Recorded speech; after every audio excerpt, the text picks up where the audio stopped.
Alors, bienvenue à toutes et tous. On est ensemble ce matin pour 1 heure et quart pour un webinaire consacré aux risques psychosociaux qui va vous être présenté par la CAPS.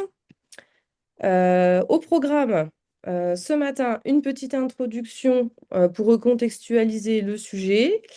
On va aussi vous présenter qui est la CAPS. Je me présenterai et puis les autres intervenants et intervenantes se présenteront aussi, ou enfin en tout cas ils vont vous donner quelques parties de ce webinaire. On fera une petite partie sur les définitions, on vous parlera de la démarche de prévention et en fin de webinaire, on vous proposera des dates pour des ateliers qu'on appelle les ateliers entreprises. Alors, la CAPS, qu'est-ce que c'est? La CAPS, c'est un groupe partenarial qui existe depuis 2007. Donc, à l'époque, ce groupe était sur le territoire de la Champagne-Ardenne. Donc, qu'est-ce que ça veut dire ACAPS? C'est Action concertée en Champagne-Ardenne pour la prévention du stress. Parce qu'effectivement, en 2007, on parlait plutôt de stress que de RPS. Donc ce groupe, il est né, il réunit des partenaires. Donc vous avez les logos de l'ensemble des partenaires. Et puis donc ceux qui m'accompagnent, ceux et celles qui m'accompagnent aujourd'hui représentent certaines de ces structures. D'autres sont aussi là dans les participants ce matin. Donc dans ce groupe, on échange autour, alors en tout cas à cette époque, autour de la définition des RPS. Il y avait ce besoin-là, hein, de dire bah, qu'est-ce que c'est, de quoi on parle.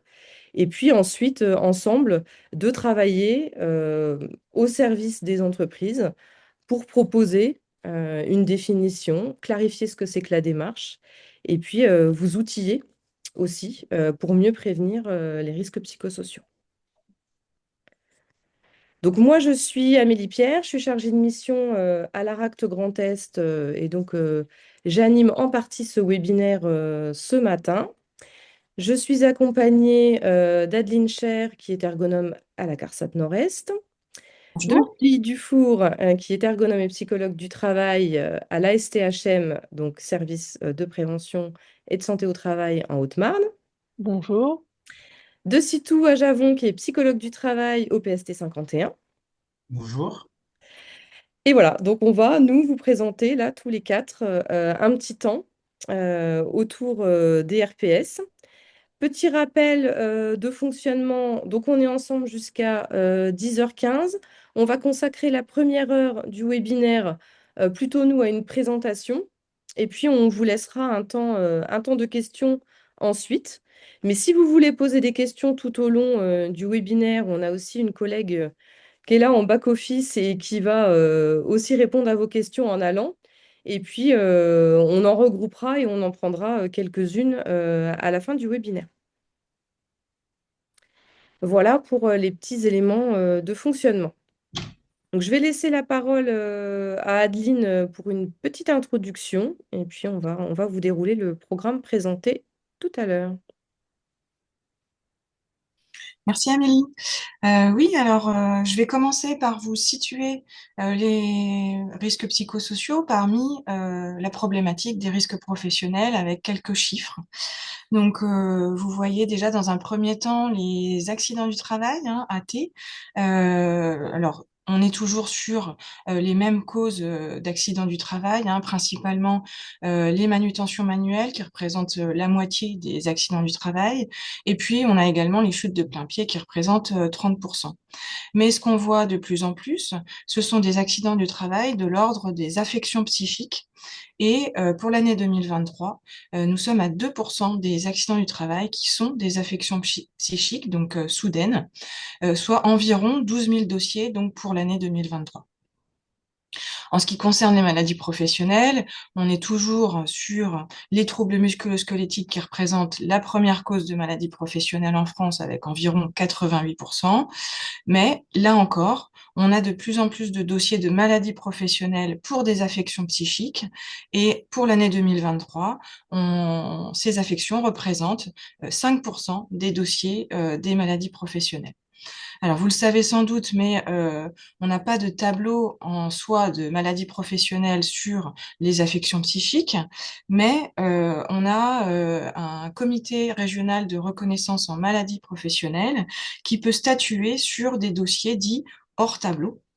Et donc, les affections psychiques passent systématiquement devant un collège d'experts pour être reconnues en tant que maladie professionnelle. Alors, si on regarde plus précisément les maladies professionnelles depuis 2010 et le nombre de dossiers donc, qui ont été reconnus par ce fameux collège d'experts, donc C2RMP, on voit qu'on a une augmentation depuis les années donc 2010, donc une progression très importante depuis ces années et une augmentation encore plus ces dernières années, puisque on peut noter que entre l'année 2022 et l'année 2023, on a une augmentation quand même de plus de 25% du nombre de dossiers reconnus.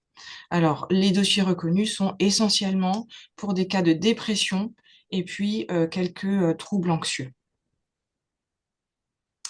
Je vais passer la parole à Amélie, pardon, à Julie qui va plutôt vous définir ce que sont les risques psychosociaux et revenir justement sur ces notions de dépression et de troubles anxieux.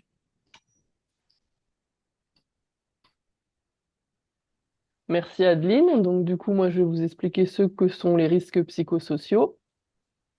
Donc on va commencer par une définition du ministère du Travail. Donc lui, il définit les risques psychosociaux comme des risques professionnels d'origine et de nature variée, qui vont mettre en jeu l'intégrité physique et la santé mentale des salariés et qui vont avoir par conséquence un impact sur le bon fonctionnement des entreprises. Donc, pour rentrer un peu plus dans le détail, les risques psychosociaux vont correspondre à des situations de travail où vont être présents combinés ou non, c'est-à-dire que vous allez pouvoir trouver soit une catégorie, soit plusieurs catégories, du stress. Donc, le stress, on va le définir comme un déséquilibre entre la perception qu'une personne, elle va avoir des contraintes de son environnement de travail et la perception de ses propres ressources pour y faire face. Il faut avoir en tête ici une notion de balance et d'équilibre. Si vous avez plus de contraintes que de ressources, vous allez avoir du stress. On va trouver aussi les violences internes. Donc là, ça va être les agressions physiques ou les agressions verbales, telles que des insultes, des brimades, des intimidations ou des conflits entre des personnes d'une même entreprise. Donc ces personnes, ça peut être un ou plusieurs collègues, ça peut être la hiérarchie, ça peut se produire de façon répétée et ça peut être dû soit à un dysfonctionnement ou à des problèmes organisationnels. Et du coup, ça va entraîner une dégradation du climat social dans l'entreprise. C'est dans cette catégorie qu'on va pouvoir retrouver les notions de harcèlement moral, sexuel et de violence sexiste, sachant que la notion de harcèlement ne peut être que donnée par un juge. Donc, on va trouver aussi dans la même lignée les violences externes. Donc, on va retrouver aussi tout ce qui est insultes, menaces, agressions, mais ce coup-ci par des personnes qui vont être externes à l'entreprise. Donc, ces risques psychosociaux sont des risques qui peuvent être induits par l'activité elle-même ou qui peuvent être générés par l'organisation et les relations de travail. Donc, maintenant, je vais laisser la parole à Sitou qui, lui, va vous expliquer ce que les risques psychosociaux peuvent provoquer sur la santé et l'entreprise. Alors, ces risques psychosociaux vont avoir des effets tant sur la santé des salariés que sur le fonctionnement de l'entreprise. Sur la santé des salariés, on peut avoir, par exemple, de l'irritabilité, donc des collaborateurs qui vont s'énerver plus facilement, des crises de panique et de l'anxiété qui va être associée au travail ou pas d'ailleurs, la perte de confiance en soi ou la baisse du sentiment d'efficacité personnelle dans les tâches réalisées et une apparition de symptômes dépressifs comme par exemple la fatigue, le manque d'énergie, des problèmes de sommeil ou la diminution ou l'augmentation de l'appétit. Les salariés exposés aux risques psychosociaux peuvent également avoir des manifestations plus orientées sur la santé physique, comme des maux de tête, des douleurs articulaires et musculaires, ou faire des malaises sur le lieu de travail ou encore sur les trajets domicile-travail.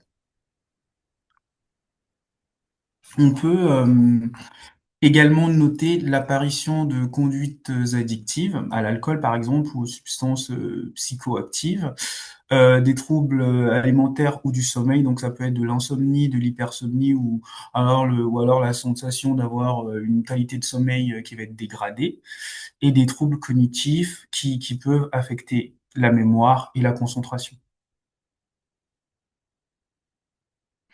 Au-delà de ces effets, nous pouvons également noter certaines pathologies qui peuvent être des conséquences de l'exposition aux risques psychosociaux, mais du coup à long terme.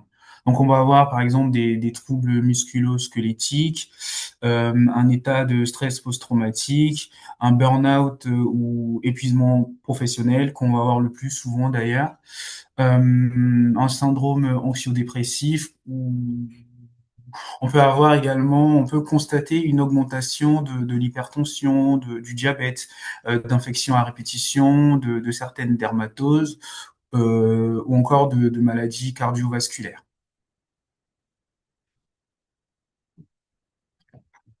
Alors, en tant que collègue, plusieurs signes doivent nous alerter, plusieurs signaux doivent nous alerter.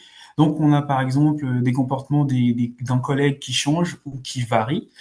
Un collègue qui a manqué de concentration et qui exprime de la fatigue de manière continue, un repli sur soi-même et un isolement qui va devenir croissant. On va avoir par exemple un collègue qui ne va plus participer aux pauses café ou aux événements conviviaux. Une hygiène qui va se dégrader, une apparence qui va être moins soignée, des retards ou des horaires de plus en plus difficilement respectés, des absences plus fréquentes, ou alors une attitude qui va traduire un défaut d'entrain, de motivation, une lassitude continue. Ensuite, concernant les effets des risques psychosociaux sur l'entreprise, nous avons typiquement l'apparition ou l'augmentation de violences internes, comme l'a dit ma collègue Julie, la baisse de l'engagement organisationnel ou de l'attachement à l'entreprise. Est-ce que, est-ce que tu peux passer à la... Oui. Non, juste celle d'avant. Voilà. La baisse de l'engagement ou de l'attachement à l'entreprise, des effets sur l'innovation. Donc, on va remarquer des capacités d'innovation des collaborateurs qui vont baisser drastiquement et des effets économiques délétères sur l'entreprise, tels que les coûts des arrêts de travail ou du turnover, par exemple. Donc, quels sont les éléments qui doivent alerter l'entreprise? Donc, une montée des actes violents, l'augmentation des accidents de travail ou de trajet et du turnover, l'augmentation du taux d'absentéisme, notamment les arrêts maladie courts, des départs en retraite anticipés, des demandes de mobilité, de mutation ou de changement de service, et l'augmentation du nombre de postes que l'entreprise ne va pas arriver à pourvoir ou des nouvelles recrues qui vont peiner à rester sur ces postes-là. Donc, je repasse la parole à Julie. Donc, après avoir vu les différents effets sur les salariés et sur l'entreprise, nous allons voir maintenant qu'est-ce qui, dans les situations de travail, vont pouvoir générer des risques psychosociaux, c'est-à-dire les facteurs de risques psychosociaux.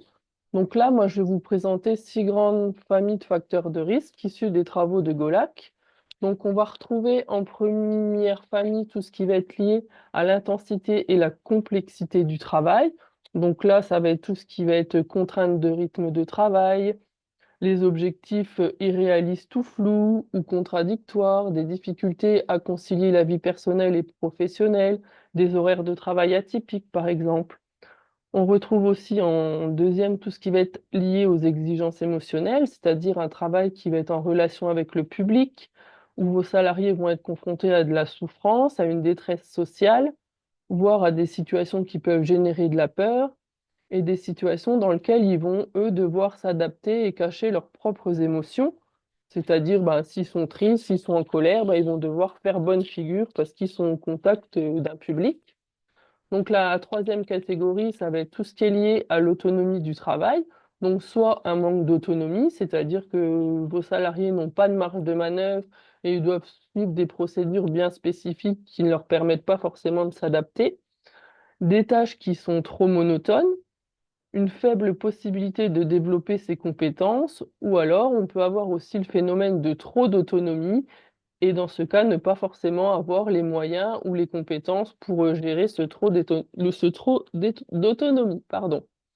En quatrième facteur de risque, on va retrouver tout ce qui est rapports sociaux au travail et aux collègues. Donc là, on va retrouver, lorsqu'il y a des mauvaises qualités de relations au travail avec les collègues et la hiérarchie, un manque de reconnaissance dans le travail, un manque de soutien ou une mauvaise adéquation entre les tâches et les personnes, des procédures d'évaluation du travail qui vont être trop présentes ou trop strictes, ou un manque d'attention portée au bien-être des salariés. Donc voilà ce qu'on retrouve dans cette catégorie. Ensuite, on va avoir ce qu'on va appeler les conflits de valeurs. Donc les conflits de valeurs, on va retrouver par tout ce qui est conflit éthique, c'est-à-dire on va nous demander de faire un travail d'une certaine manière et cette manière, elle va être contraire à nos valeurs.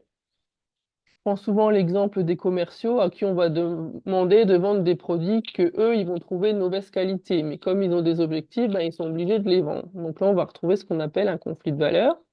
On a aussi tout ce qui va être qualité perçue comme empêchée, c'est-à-dire que les salariés ne vont pas avoir les moyens, le temps ou ce qu'il faut pour faire un travail dit pour eux de bonne qualité. Donc ça peut entraîner des risques psychosociaux. Et il peut avoir aussi tout ce qui est travail ressenti comme inutile. C'est-à-dire, on me demande de faire des choses, mais j'en vois pas la nécessité et je trouve aucun sens. Donc ça peut être aussi facteur de risques psychosociaux.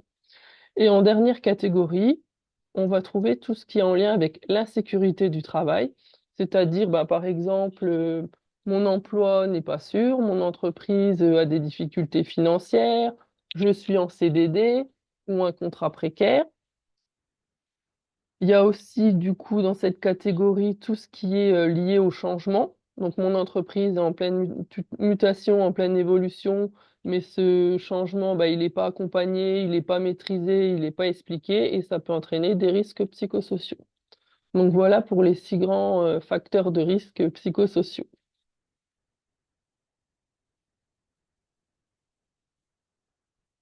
Donc, je vais laisser la parole à Sitou qui va vous expliquer les facteurs de protection. Merci, Julie.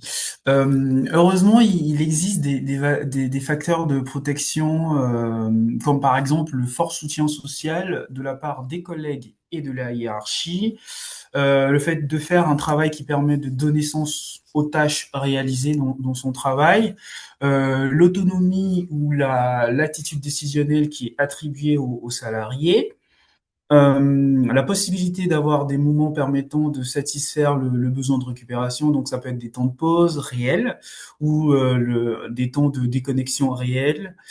L'adéquation entre les compétences et les tâches en lien avec la satisfaction du besoin de compétences et le fait d'avoir un collectif de travail soudé et d'avoir de la cohésion dans les équipes. Alors, je repasse la parole à Adeline pour présenter la démarche de prévention. Merci, Yassitou. Alors, avant de vous présenter la démarche de prévention, je vais revenir sur des éléments que l'entreprise met en place déjà. Mélie, si tu veux bien passer là, merci. Donc, dans les entreprises, il peut y avoir des actions par rapport aux risques psychosociaux. Donc, il peut y avoir de la recherche de responsabilité quand vous avez, par exemple, de la violence, que ce soit de la violence interne ou de la violence externe, qui peuvent voilà, aboutir à des sanctions disciplinaires, et puis des fois même des actions juridiques. On parlait de harcèlement moral, par exemple. Ça peut avoir comme effet d'avoir une action juridique et de passer devant le juge pour ça. Également, vous avez les représentants du personnel qui peuvent avoir des actions de défense de droits des salariés, et les syndicats également, hein, avec le fait de mettre à l'ordre du jour d'une instance, d'un CSE par exemple, une problématique rencontrée dans l'entreprise, ou alors de faire des revendications au nom de leur mandat, des tracts, des pétitions, voire la mise en grève des salariés.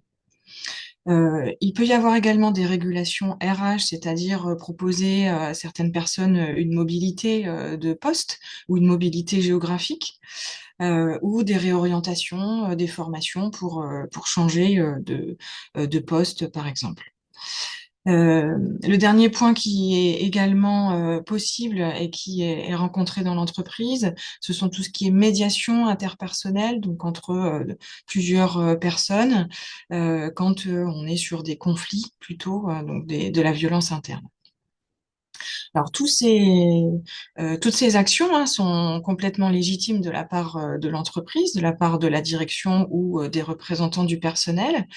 Mais en termes de prévention, ils ne répondent pas aux obligations qui sont réglementaires, notamment, hein, d'évaluer les risques professionnels et donc notamment d'évaluer les risques psychosociaux et bien sûr de les prévenir. Il n'empêche pas non plus les risques psychosociaux de perdurer lorsque vous avez des causes qui sont en lien avec, par exemple, l'organisation du travail ou la charge de travail, l'intensité du travail, comme Julie vous a présenté, hein, tous les facteurs de risque qui existent ne seront pas donc modifiés, ne seront pas supprimés dans la situation de travail avec ces actions euh, mises en place dans les entreprises. Donc c'est pour ça que nous, on va insister sur la démarche de prévention et notamment une démarche de prévention primaire, c'est-à-dire qui répond aux obligations de l'employeur, mais qui est pérenne dans le temps et qui va essayer de combattre le risque à la source en regardant les situations de travail vraiment de manière détaillée et en regardant donc l'organisation du travail. Donc ça, c'est le niveau de la prévention primaire. On vous rappelle qu'il existe 3 niveaux de prévention, alors pas uniquement au niveau des risques psychosociaux, hein, pour tous les risques professionnels. La prévention secondaire consiste à renforcer la résistance des salariés dans leur situation de travail, et là notamment des salariés qui sont confrontés au stress. Alors en général, c'est assez rapide, c'est moins coûteux que de faire de la prévention primaire. Ça va être efficace sur le court terme, mais sur le long terme, on ne voit pas de pérennité de ces actions-là. Ça vient vraiment en complément de la prévention primaire, donc ça peut être des formations, du coaching, de l'animation de groupe, etc. Et enfin, vous avez le 3e niveau de prévention qui est la prévention tertiaire. Donc, cette prévention, elle est indispensable quand vous avez des situations qui sont graves et des salariés qui sont en souffrance. Donc, l'idée, c'est de prendre en charge ces salariés en souffrance par un médecin, un psychologue ou encore un psychiatre.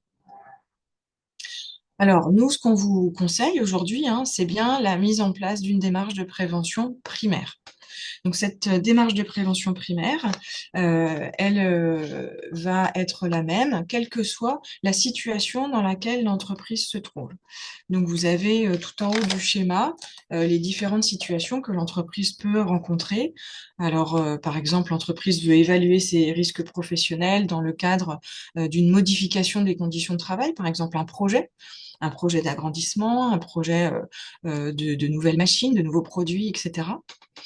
Vous avez également l'évaluation des risques psychosociaux, mais cette fois-ci dans des situations de travail existantes, plus pour voilà, répondre aussi aux obligations légales d'évaluer les risques et de les inclure dans le document unique d'évaluation des risques, par exemple. Donc ça, ce sont 2 situations qui sont plutôt, on va dire, a priori, c'est-à-dire avant que les risques psychosociaux ne surviennent. Et puis, vous avez des situations qui sont plus a posteriori, c'est-à-dire quand il y a déjà des difficultés dans l'entreprise, par exemple, donc suite à une plainte ou plusieurs plaintes, donc de personnes qui disent être en souffrance ou subir des risques psychosociaux, ou alors quand vous avez carrément une atteinte à la santé qui va être déclarée en accident du travail, en maladie professionnelle, ou que vous avez un événement grave dans l'entreprise. Donc, quelle que soit la situation, la démarche de prévention peut s'appliquer. Après, ce sont les outils qui vont changer, mais on y reviendra tout à l'heure. Alors, la démarche de prévention, elle comporte 5 étapes. Donc, la première étape consiste à préparer la démarche de prévention. La deuxième étape consiste à analyser les situations de travail. La troisième étape consiste à élaborer le plan d'action. Et ensuite, les étapes 4 et 5, c'est la mise en œuvre du plan d'action et le suivi de ce plan d'action. Je vais revenir sur ces différentes étapes une par une. Ce qu'il faut savoir quand même avant qu'on passe à la première étape, c'est que cette démarche, c'est une démarche qui se veut paritaire, c'est-à-dire que on ne peut pas réussir cette démarche si on n'a pas d'engagement de la direction et des représentants du personnel. On a déjà eu des exemples, des essais d'entreprises qui voulaient mener une démarche de prévention, alors sans la direction ou sans les représentants du personnel. On voit que à la fin, ça ne fonctionne pas. Il faut qu'il y ait un dialogue social pour mener à bien cette démarche de prévention. C'est une démarche également qui est participative. Je vous ai dit qu'il fallait aller analyser les situations de travail. Donc, il faut que les opérateurs, les salariés contribuent à l'analyse de ce travail et puissent participer activement à cette démarche de prévention, puisque cette démarche est centrée sur le travail réel, donc c'est-à-dire vraiment ce que les opérateurs font réellement et pas sur ce qu'on appelle nous le travail prescrit, c'est-à-dire ce que les opérateurs sont censés faire dans leur travail. Il faut vraiment aller chercher ce qu'ils font réellement, quitte à découvrir des choses que les opérateurs font alors que c'est pas prévu. Mais ça, il faut l'anticiper. Alors, en ce qui concerne la première étape qui consiste à préparer la démarche, il faut préparer le cadre qui permettra derrière de transformer le travail. Pourquoi on vous dit ça? Parce que si on ne fait pas cette préparation et que derrière on n'aboutit pas à un plan d'action, à une transformation des situations de travail, on risque de générer quelque part des risques psychosociaux en plus. C'est-à-dire que voilà, on a généré de l'espoir, on a généré des espérances des salariés pour que ça change et que derrière, si on ne change pas, on va créer plus de frustration qu'autre chose et donc générer encore plus de risques psychosociaux au sein des équipes.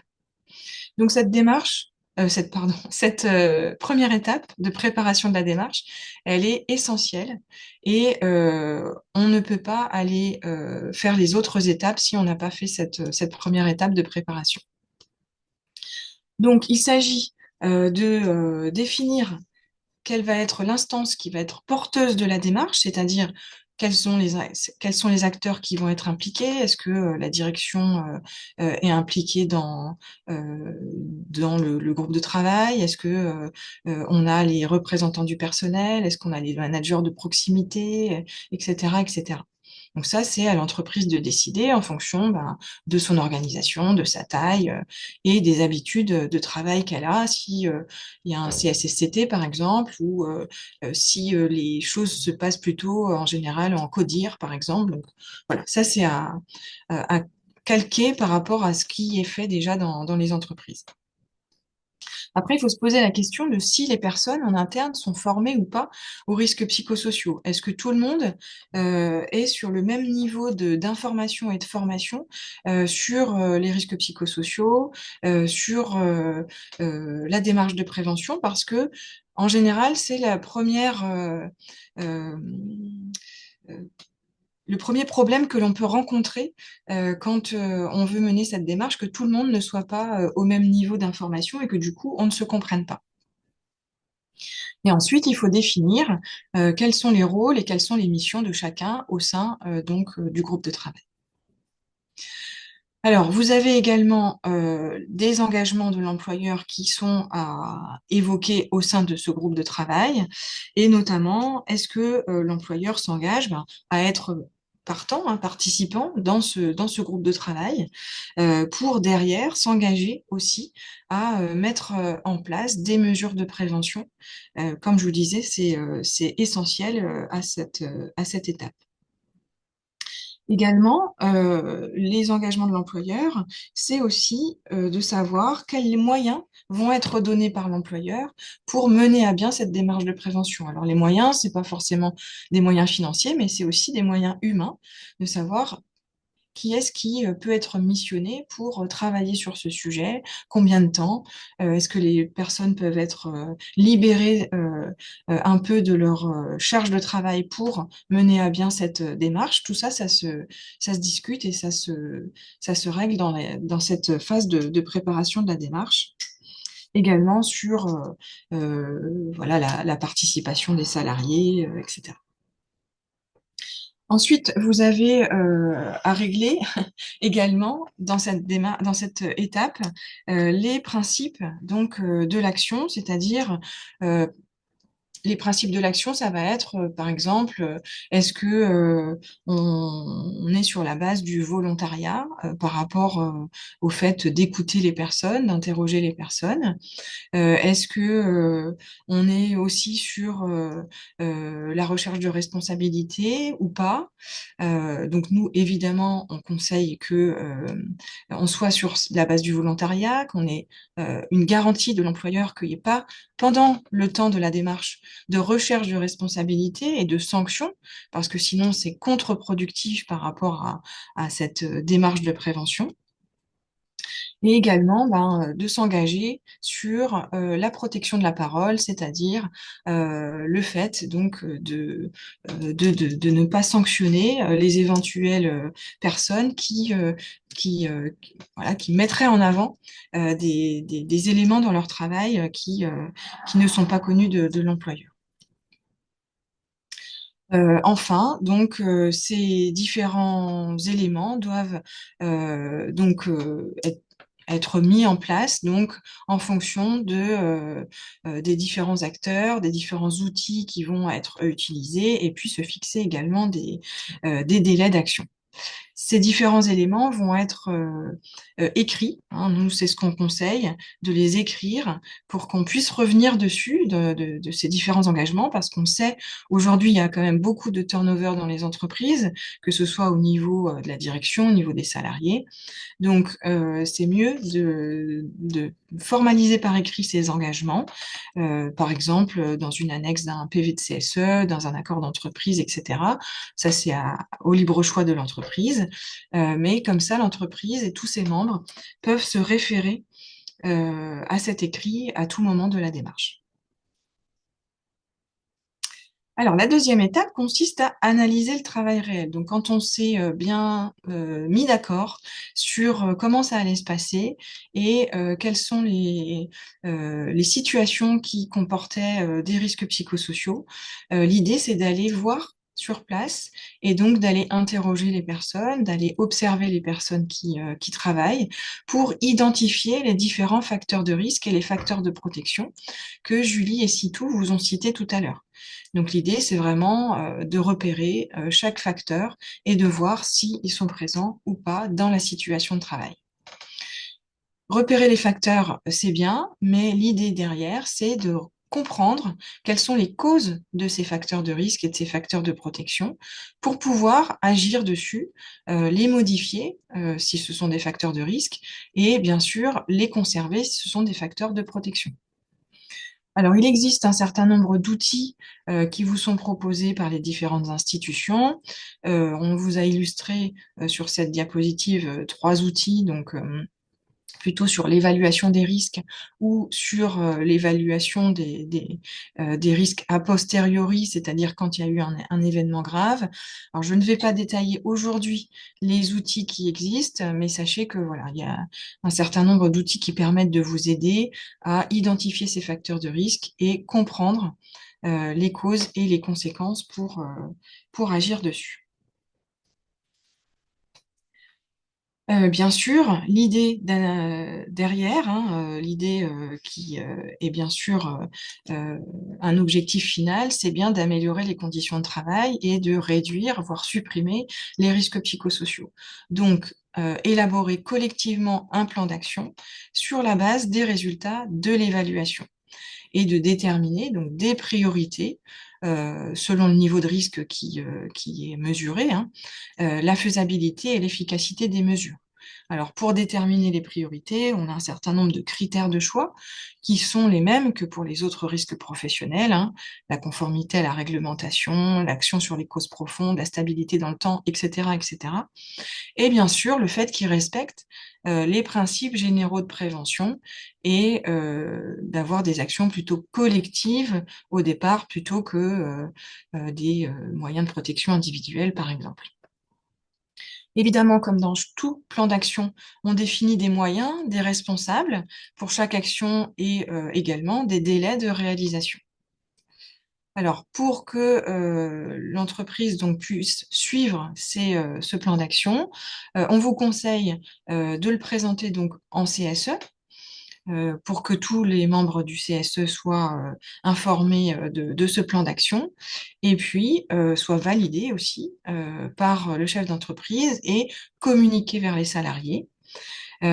Également, il doit être euh, euh, il doit compléter, pardon, le document unique et donc doit être ajouté, voilà, c'était le mot que je cherchais, au document unique puisque ça fait partie de l'évaluation donc des risques professionnels. Donc dans la partie bien sûr évaluation, mais également dans la partie plan d'action. Comme ça, le CSE peut suivre régulièrement le document unique et donc également le plan d'action spécifique sur les risques psychosociaux.